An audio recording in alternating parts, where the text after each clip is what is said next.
So, this is a question I get all the time. I see it in social media, I get it with folks who get on a call with me, I get it from my clients, and that is what is a good return on a short-term rental? And so, let's hop in and answer that question. So, there is no one right answer to this question of what's the right return because it depends very much on who you are as an investor and what your goal is. So, allow me to explain.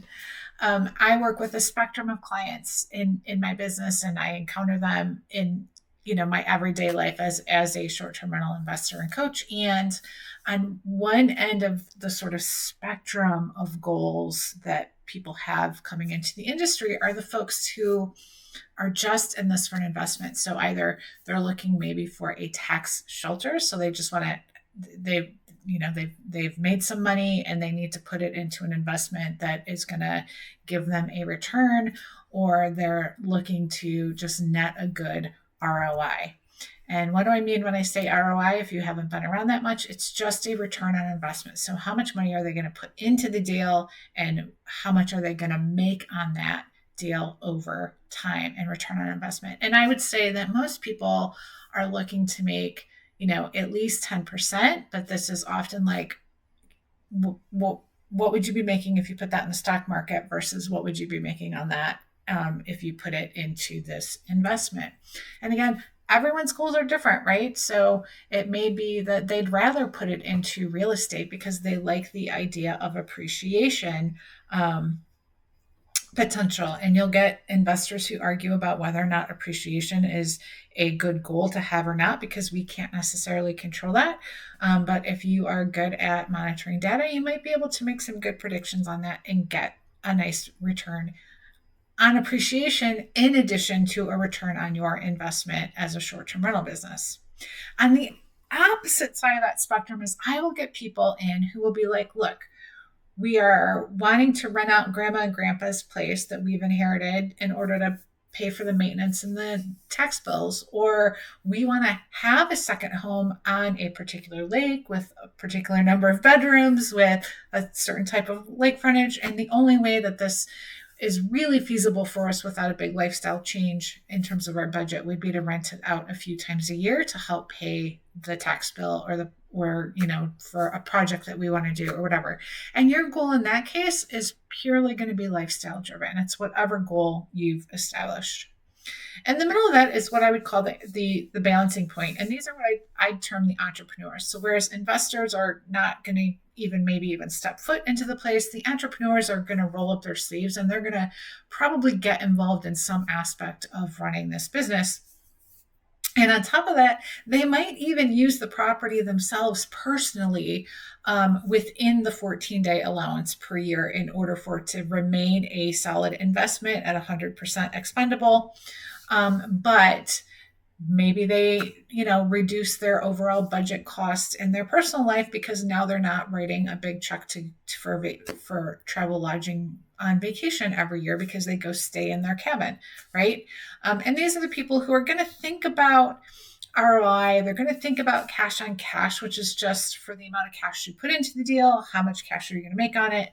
And then, they are also probably thinking a little bit about lifestyle choice, right? So if they're going to be investing some of their time into this, they're going to maybe want it to be a property within a certain radius of where they live, or they're going to be wanting it to meet a certain aesthetic, or maybe they want it to have a certain number of bedrooms to accommodate the family. So they're going to have some preference about the house itself that's beyond just the ROI and the cash on cash, right?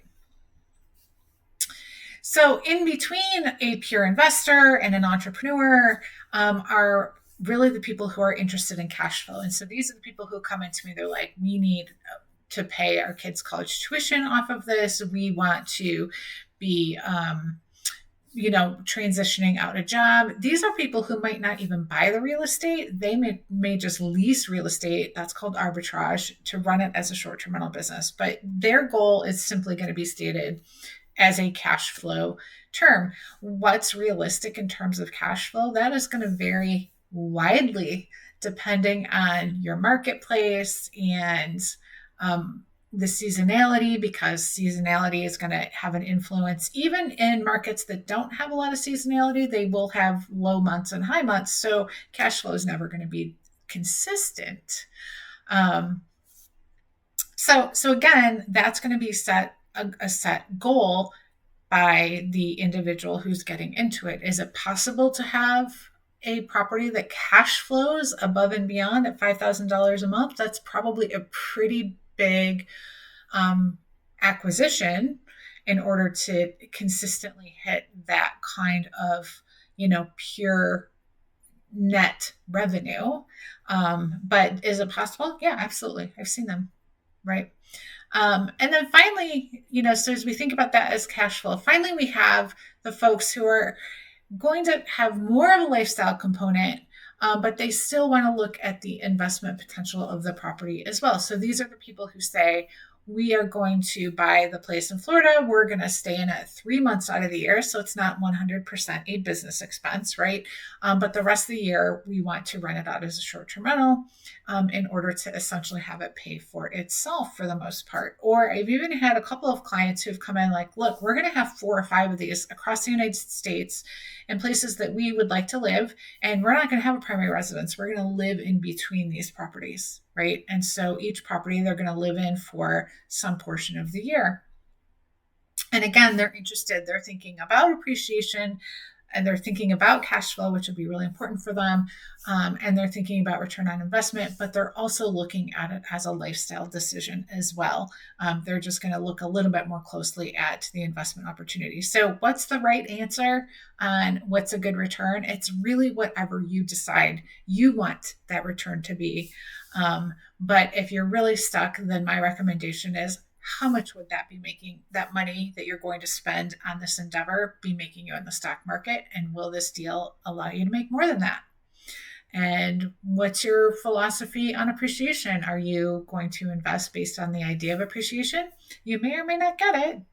And that's the risk that you need to consider as you consider getting into short-term rentals. So I hope this was helpful. Give a like and subscribe to get notification when I post the next video.